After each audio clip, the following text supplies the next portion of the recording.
بسم الله الرحمن الرحيم بسم الله الرحمن الرحيم. السلام عليكم ورحمة الله وبركاته. الحمد لله رب العالمين، نحمده ونستعينه ونستغفره ونتوب إليه ونعوذ بالله من شرور أنفسنا وسيئات أعمالنا. من يهد الله فلا مضل له وما يضلل فلا هادي له وما يضلل فلن تجد له وليا مرشدا وما يضلل فأولئك هم الخاسرون. قالوا سبحانك لا علم لنا إلا ما علمتنا إنك أنت العليم الحكيم. صدق الله العظيم. Bersyukurlah kita kepada Allah Subhanahu wa taala. Alhamdulillah di subuh pagi hari ini kita dalam keadaan sehat walafiat. Mudah-mudahan dengan sehat kita dapat kita beraktivitas, di antaranya beribadah dan bekerja. Mudah-mudahan semuanya dicatat sebagai amal soleh kita di sisi Allah Subhanahu wa taala. Amin ya rabbal alamin. Berselawat kita kepada Rasulullah sallallahu alaihi wasallam. Allahumma salli ala sayyidina Muhammad wa ala ali sayyidina Muhammad. Bersalam kita kepadanya, assalamu alayka ya Rasulullah. Mudah-mudahan kita yang senantiasa berselawat dan bersalam kepadanya mendapatkan syafaatnya dengan izin Allah Subhanahu wa taala. Alhamdulillah selesai kita solat subuh berjamaah. Mudah-mudahan solat subuh kita diterima oleh Allah Subhanahu wa taala. Amin ya rabbal alamin. Baik, kita lanjutkan. Berikutnya berkaitan dengan dukun. Dukun ini apa sebenarnya? Dukun itu bahasa apa sebenarnya? Bahasa Indonesia ya? Hah? Dukun. Perdukunan. Paranormal. Berarti bahasa Indonesianya paranormal. Berarti kalau dukun itu bahasa apa tuh?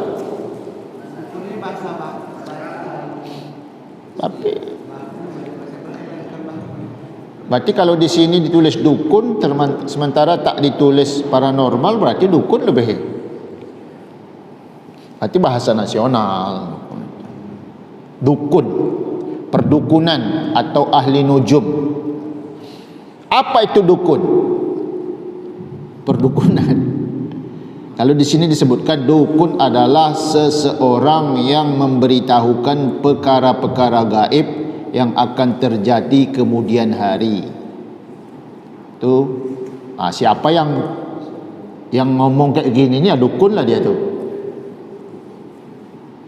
Dukun adalah seseorang yang memberitahukan perkara-perkara gaib yang akan terjadi di kemudian hari. Dukun lah dia. Kalau ngomongnya kayak begitu, besok ini hujan, dukun tak ya? Hah?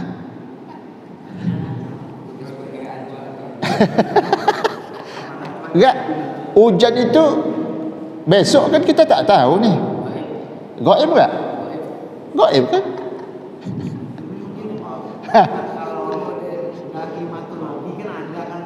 Ya, itu namanya perkiraan. Ini dia ngomong, orang tanya kan, Pak, kira-kira besok hujan enggak? Besok hujan. Dukun apa enggak tu? Ya, kalau sesuai dengan apa yang disampaikan oleh Muhammad Utsaimin ini yang mensyarah buku ini, ya itu dukun secara umum.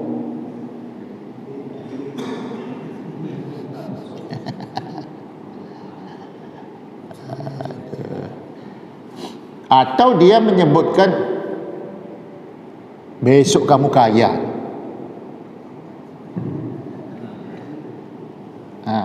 Dukun enggak ada? Dukun dah masuk bagian dari dukun sebenarnya. Kemudian apa yang disebut dengan ahli nujum?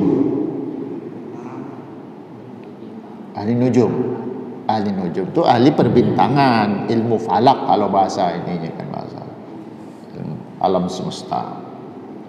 Apa yang dimaksud dengan tukang sihir?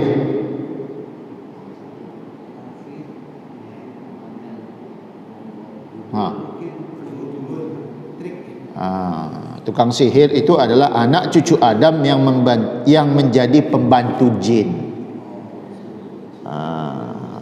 Ada yang jadi pembantu jin nggak sih?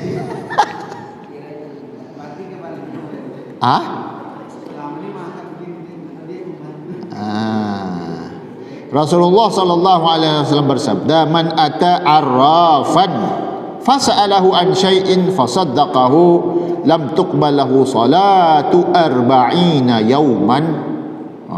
Hadis riwayat Muslim, Abu Daud.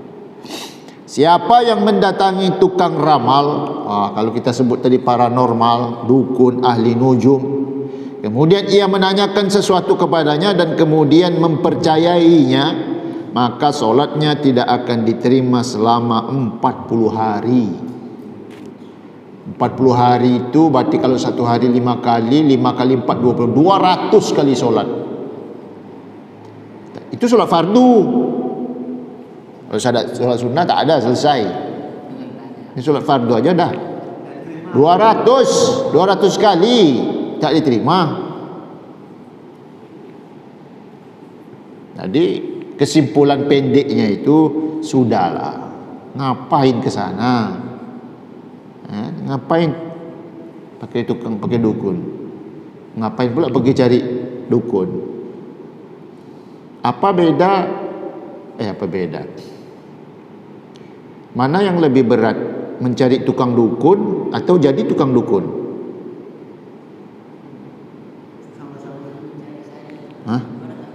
Kalau mencari itu dia belum tahu. Kalau tukang dukun itu dia yang bermain. Nah, karena ada dialah makanya yang orang tak tahu tadi akhirnya cari kan. Berarti dukun itu lebih besar ininya.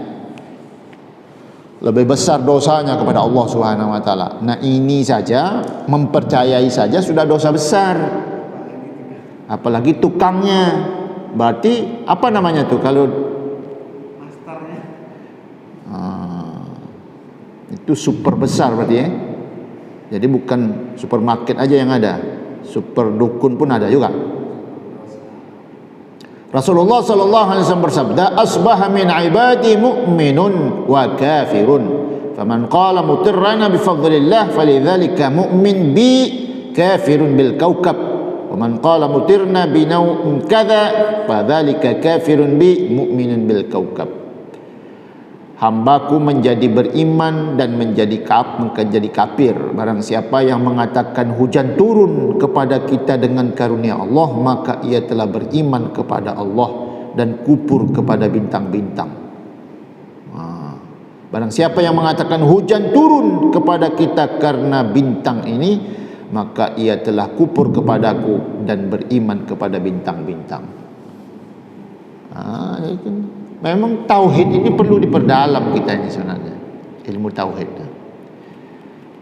Maka zikir itu, zikir la ilaha illallah itu sebenarnya memang ada teorinya, ada teori geraknya itu supaya tidak salah dia. Nah, makanya dia jangan terlalu cepat, juga jangan terlalu lambat, sedang saja. Karena kalau terlalu cepat zikir la ilaha illallah, lama-lama rusak dia. Jadi la ilah itu jadi begitu lama-lama dia. Karena terlalu cepat kan. La ilah. Akhirnya apa artinya coba? Kan?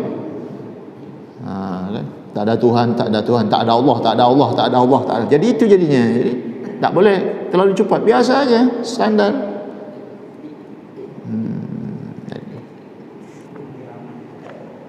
Allah Subhanahu wa taala berfirman dalam Al-Qur'an, "A'udzubillahi minasyaitonir rajim wa la taqfu ma laysa laka bihi 'ilm." Dan janganlah kamu mengikuti sesuatu yang tidak kamu ketahui. Kuncinya berarti kan kita harus belajar nih. Nah, belajarlah kepada Al-Qur'an, belajarlah kepada hadis-hadis Rasulullah SAW yang menjelaskan tentang hal-hal yang seperti ini. Dunia zaman sekarang ini, wah ini luar biasa nih. Apalagi Covid kayak gini nih kan. Nah, ini kita cerita Covid nih. Ini tanggal 3 hari ini. Berarti Covid yang diumumkan di Indonesia itu sudah 1 tahun 4 bulan. Karena dimulai tanggal 2 Maret 2020. Kemarin itu rekor tanggal 2 kemarin. Nasional ya, rekornya itu 25.830 yang positif. Jadi semuanya sudah 2.222.000 lebih sudah. Ternyata yang sembuh pun, yang dinyatakan sembuh pun rekor juga kemarin, 11.000 lebih. Nah sama, yang meninggal pun sama juga. Kemarin pun rekor juga, sudah di atas 500 sehari. Kira-kira, ini kita ngobrol biasa aja lah. Kira-kira, apa pendapat kawan-kawan nih berkaitan dengan COVID ini sebenarnya? Apa respon kita berkaitan dengan COVID ini sebenarnya? Nah, setelah berjalan 1 tahun 4 bulan nih, apa komentar berkaitan dengan COVID ini sebenarnya?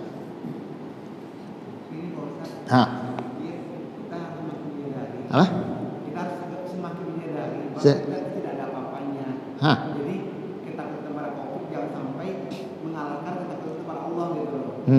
Kan selama ini banyak kan orang takut sama COVID nih, lupa soal penciptanya sehingga tidak membalikkan. Melupakan Allah Subhanahu Wa Taala gara-gara COVID nih. Segala sesuatu ini sama lah, masjid lah kita. Kita sering nih, yang masjid nanti kena. Kalau kita tetap menjaga COVID itu yang ada.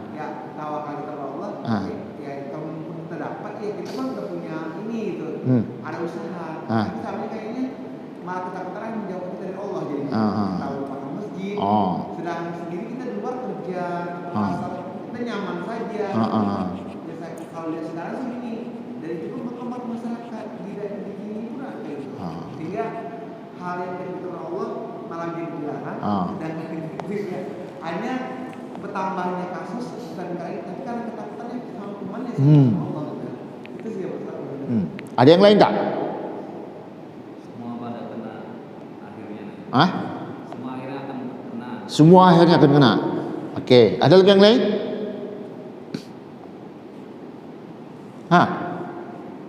Keluarkanlah pendapatnya tu.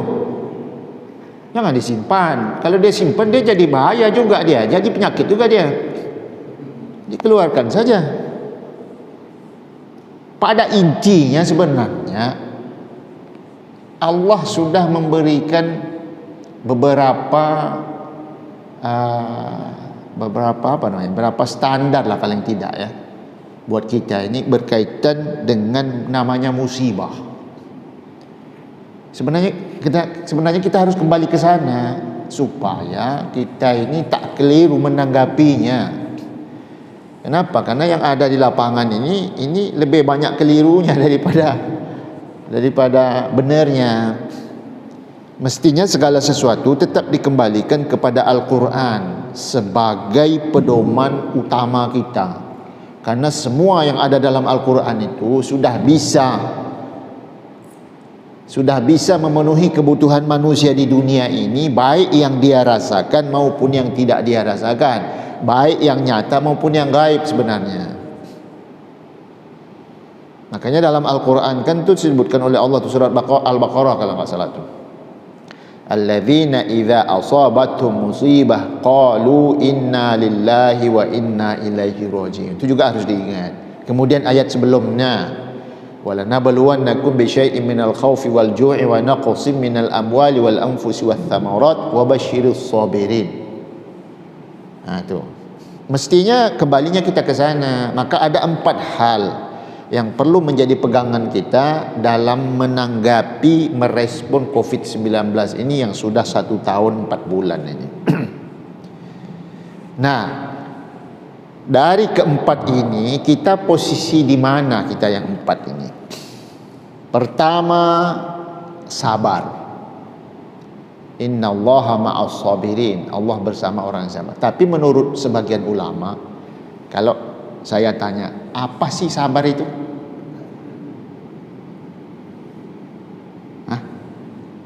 Yang selama inilah secara umum yang kita paham, apa itu sabar sih sebenarnya?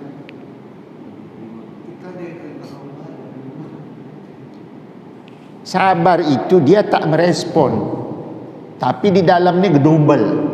Apa namanya itu? Sabar itu dia enggak merespon, dia enggak geplak orang, dia enggak mukul orang, dia enggak. Tapi di sininya ngedumelnya. Jengkel yang bisa dikendalikan. Apa namanya? Jengkel yang bisa dikendalikan.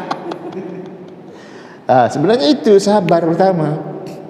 Nah, kita ini masuk di situ tak sekarang? Berkaitan dengan pandangan kita berkaitan dengan COVID ni.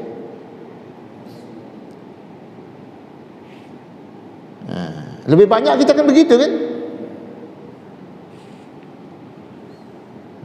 Yang kedua namanya roja. Berharap.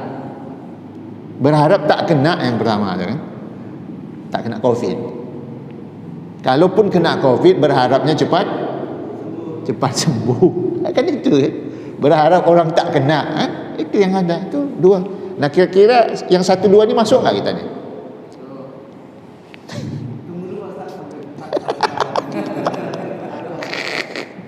Yang ketiga redha dengan COVID. Ada yang redha dengan COVID enggak? Banyak tak masuk kita yang ketiga ni. Yang keempat itu syukur, bersyukur dia dengan adanya COVID. Ada enggak? Mana ada kita. Yang paling hebat tu yang keempat. Bersyukur. Nabi Muhammad lah salah satu contoh yang sangat luar biasa. Tidak pernah beliau tidak bersyukur dengan apa yang dia alami, baik di masa senangnya maupun di masa susahnya. COVID ini kecil musibah ini. Musibah terbesar kita itu, kalau COVID ini ada menyebabkan kita jauh dari Allah, itu musibah paling besar. Mestinya ini mendekatkan kita kepada Allah. Banyak baca Quran, banyak berzikir. Kan itu yang dilakukan supaya kita mendapatkan sesuatu dari Allah. Kalau yang satu dua tak dapat apa-apa kita, ya kendumel. Padahal kita tahu apa yang ada di dunia ini terjadi sudah Allah tentukan. Hanya saja penyebabnya, mungkin ada salah satu penyebabnya dari ulah kita sebagai manusia, seperti yang disebutkan oleh Allah dalam Al-Quran, zaharal fasadu fil barri wal bahri bima kasabat aydin nas. Itu kembalinya. Jadi respon kita ni, naikkan kelasnya. Kelas kita kelas 3 dan kelas 4 yang kita sebut tadi, redha dan bersyukur. Sekarang ada orang yang belum kena. Ada, bersyukurlah kepada Allah. Alhamdulillah, sampai hari ini saya masih diselamatkan oleh Allah, tak kena COVID. Nah, kalau kena, ya tetap sama, tetap bersyukur kepada Allah. Alhamdulillah, Allah sudah kasih. Tapi kuncinya mana? Menambah dekat kita kepada Allah. Oke, tak apa-apa, salatnya berjarak, sudah ada fatwanya kok. Kenapa kita ribut? Dalam Islam darurat ada kok. Kenapa kita rame? Yang harus dikuatkan itu ibadah, kuatkan kepada Allah Subhanahu wa taala. Udah, ya sudahlah yang tadi itu yang ngedumel itu sudahlah. Dia memang tak mau, di mulutnya itu tak keluar memang, tapi di sininya, di hatinya itu kan berbahaya itu. Berbahaya sekali sebenarnya. Dan ayat Al-Qurannya jelas kan? La in syakartum la azidannakum. Bersyukur kita kepada Allah, Allah akan tambah. COVID ini ada hikmahnya enggak? Banyak hikmahnya. Terutama kota-kota besar. Contoh kecil misalnya seperti Jakarta. Jakarta dulu itu terkenal dengan polusi. Sekarang bagus. Jakarta itu terkenal dengan panasnya. Sekarang dingin. Coba. Jadi ada hikmah sebenarnya. Jadi jangan menutup mata, jangan butakan hati kita itu, jangan. Jangan apalagi mencerca. Nauzubillah. Kita ni diuji oleh Allah sebenarnya. Sejauh mana kita mau bersyukur kepada Allah Subhanahu wa taala dengan adanya Covid ini, meskipun banyak orang yang memanfaatkan dalam hal yang tidak benar. Kenapa kita tidak menggunakan kekuatan umum kita, kekuatan keikhlasan kita kepada Allah Subhanahu wa taala, berdoa kepada Allah. Doa, laporkan sama Allah. Doa sama Allah. Banyak bangun malam, solat tahajud, solat istikharah dan lain sebagainya. Minta sama Allah. Kan ada solat hajat namanya. Minta sama Allah. Ya Allah, sembuhkan kawan saya tu lagi kena Covid. Ya Allah, jauhkan saya dari itu. Bisa minta. Kenapa kita ngedumel? Apalagi kalau pergi ke sini nih, yang kita bahas nih.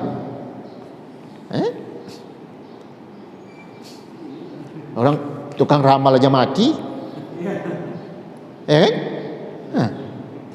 Kita ini bakal mati kok. Bakal mati. Jadi kita mesti sadarlah supaya tidak keliru kita dalam keseharian kita ni. Karena rata-rata keseharian kita ni, ya kalau saya pribadi, kita banyak melenceng. Kita merespon yang di WhatsApp, merespon yang Facebook, media sosial. Pasti respon kita itu lebih banyak negatifnya daripada positif. Kenapa kita enggak arahkan kepada hal yang positif? Nah, belum lagi kadang-kadang,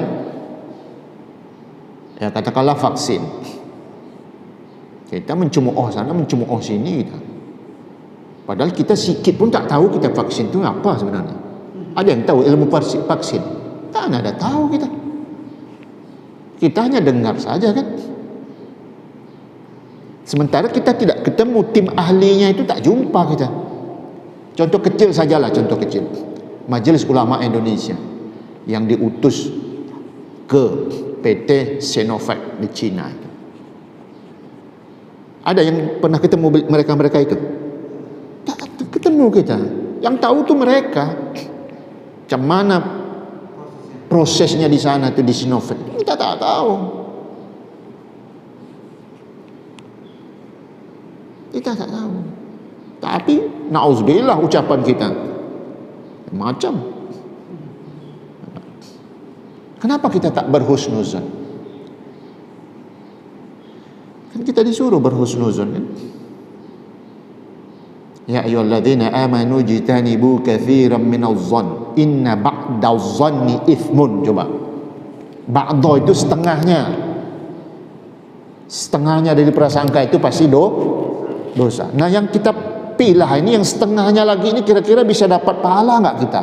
Kan itu 50%-nya udah pasti negatif dia, dapat dosa. Tinggal setengahnya dimanfaatkan. Bisa dapat pahala enggak kita yang setengahnya ini? Rasulullah dah sering ulang ad-du'a sulahul mu'min, bukan silahul muslim, tak, mukmin. Doa itu sejarahnya orang beriman. Kita beriman kepada Allah kan? Apa kita enggak minta sama Allah berdoa? Sekarang okeylah, tak bisa kita buat doa bersama di lapangan karena tak boleh ada kerumunan. Tak bisa kita buat doa bersama di dalam masjid, tak boleh ada kerumunan banyak. Tapi kan bisa kita berdoa bersama lewat Zoom kan? Teknologi sudah canggih kan? Kenapa kita tidak menggunakan media-media ini untuk melakukan itu? Selama Covid ni, seingat saya, dari mulai tanggal 2 Maret 2020 sampai hari ini, belum ada ajakan untuk doa bersama itu. Coba kita mulai dari Batam. Bagus berarti kan? Berzikir di Zoom.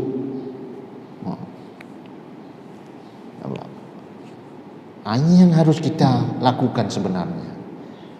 Maksimalkan ibadah kita kepada Allah Subhanahu wa taala. Bukan sesama jamaah ini saling bertegang urat leher kan. Yang satu pingin jaga jarak, yang satu tak mau jaga jarak kan. Macam mana tu coba? Kan tak jumpa dia kan? Tak jumpa dia. Jadi harus ada penengahnya. Kalau saya begini aja dah. Kan ada dalam Al-Quran disebutkan apa tuh di surah Lupa saya surah apa toh.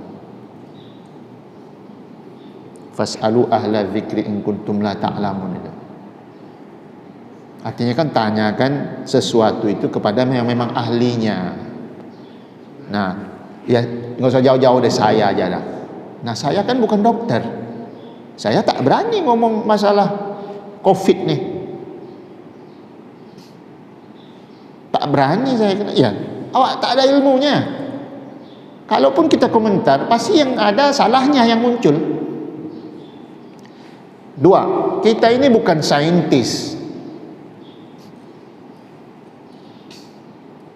pakar apalagi. Kita ini apa sebenarnya? Pengamat tak juga. Pengamat itu ada yang dikerjakan, bukan hanya nengok aja. Tak, ada yang diolah sama dia. Pergi dia ke sana, diamatinya, ditesnya apa segalanya kan. Gabunglah dia di situ, saintisnya, pengamatnya. Kita ini komentator.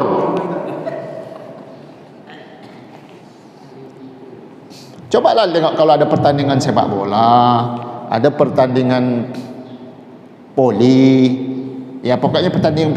Lihat komentatornya apa komentarnya coba. Oh, dia hajarnya semua coba. Kita ini komentator sebenarnya. Padahal sebenarnya di komentator sendiri itu ada ilmunya, sehingga dia jadi terkenal dia komentar. Kita kan tak terkenal-kenal kita kan. Apapun yang kita komentari tak terkenal gitu kan. Kita bukan ahlinya. Jadi letakkan itu pada ahlinya. Kita ini sekarang tugas kita ini beribadah. Beribadah kepada Allah. Banyak berzikir kepada Allah Subhanahu wa taala. Saya dapat satu hadis yang disebutkan oleh Rasulullah itu, orang banyak baca Al-Quran itu semua syaratnya jadi bagus itu. Baca Quran itu tidak disebutkan apakah baca Qurannya betul atau salah. Nah, ya pasti yang benar lah paling tidak. Nah. Syaratnya bagus semua, sendi-sendinya bagus semua. Ya berarti kan kalau kita tak banyak baca Al-Quran, tak banyak berzikir, ya berarti kan kebalikannya kan. Sendi kita tidak sempurna, syaraf-syaraf kita banyak yang putus dan lain sebagainya, tak normal dia kan, tentu berpengaruh dong.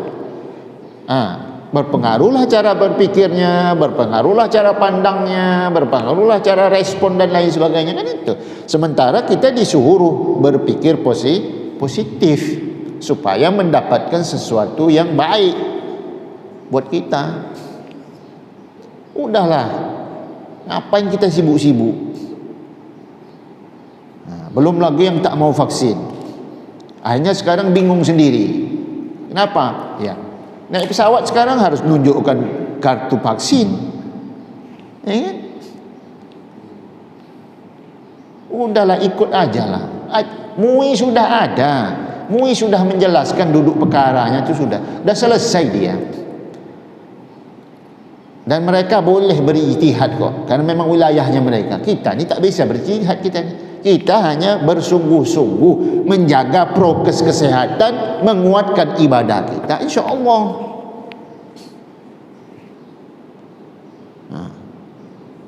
Kan sudah dijamin oleh Allah. Terus kan ada hadis Rasulullah tuh, siapa yang makan kurma ajwa 7 biji pagi hari, dia tidak akan kena penyakit dan tidak akan kena sihir sampai sore hari. Kenapa enggak cari apa kurma ajwa coba kan? Itu kan ilmu dari Rasulullah coba. Itu naikkan status iman takwa kita kepada Allah Subhanahu wa taala, mencapai level tertinggi. Kalau kita buka sejarah Rasulullah itulah termasuk orang yang paling besar mendapatkan tantangan dari Allah Subhanahu wa taala. Kita ini biasa aja, kita ini sebenarnya. Mana ada kita dakwah ni dilempar batu sama orang, mana ada.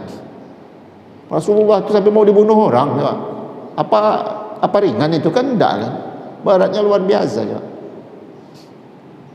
Belum lagi pada saat itu memang orang kafir Quraisy tak suka memang kan.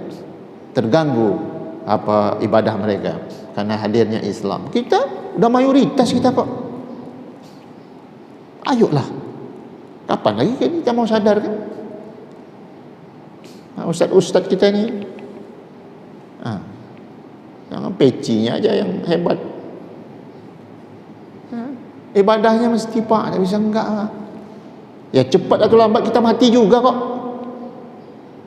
Mati dah. Tinggal sekarang apa yang kita persiapkan. Dan Rasulullah sudah ingatkan kita. Orang yang paling beruntung apa? Orang yang tahu dan mempersiapkan dirinya untuk menghadapi mati. Itu dia yang paling beruntung. Sebaliknya, itu orang yang paling merugi ya. Dia tahu bakal mati, tapi dia tak siapkan untuk matinya. Ini yang bahaya. Orang kena COVID itu kalau ada bawaan mati kan? Yang tak ada bawaan aja mati, apalagi ada bawaan.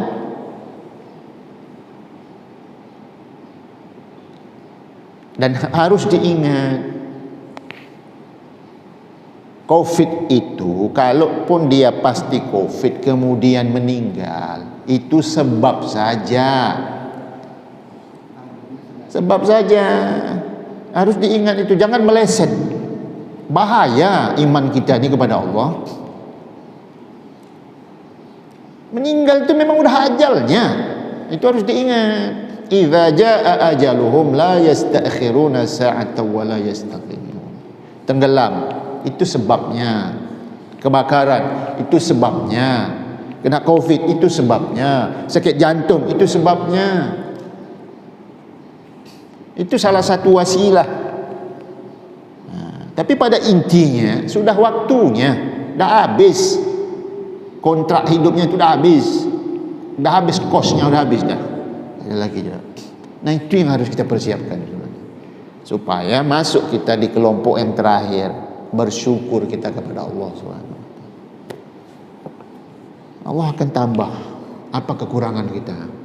Kurang makan, Allah kasih makan. Kurang sehat, Allah sehatkan. Kurang lancar urusan, Allah lancarkan. Syukurlah. Nah syukur yang paling baik itu kata Rasulullah SAW dipadukan antara lisan dan perbuatan. Nah, itu. Jadi tidak hanya ngomong aja kita. Tunaikan kewajiban-kewajiban kita kepada Allah SWT. Itu yang penting. Nah, cukup aja ya. Banyak pusing pula lagi. Kita ngajak kawan yang baik-baik aja lah Pak. Jangan pula kita ikut pula yang menyusahkan, ikut bantu. Jadi tenangkan kawan-kawan kalau ada yang merasa galau, bimbang, tenangkan, bantu tenangkan. Ingatkan pesan-pesan Allah lewat ayat Al-Quran, hadis-hadis Rasul. InsyaAllah itu. Baik, kita tutup dengan doa kafaratul majlis. Subhanakallahumma bihamdika asyhadu an la ilaha illa anta astaghfiruka wa atubu ilaik. Billahi taufiq wal hidayah. Wassalamualaikum warahmatullahi wabarakatuh. Alhamdulillahi rabbil alamin.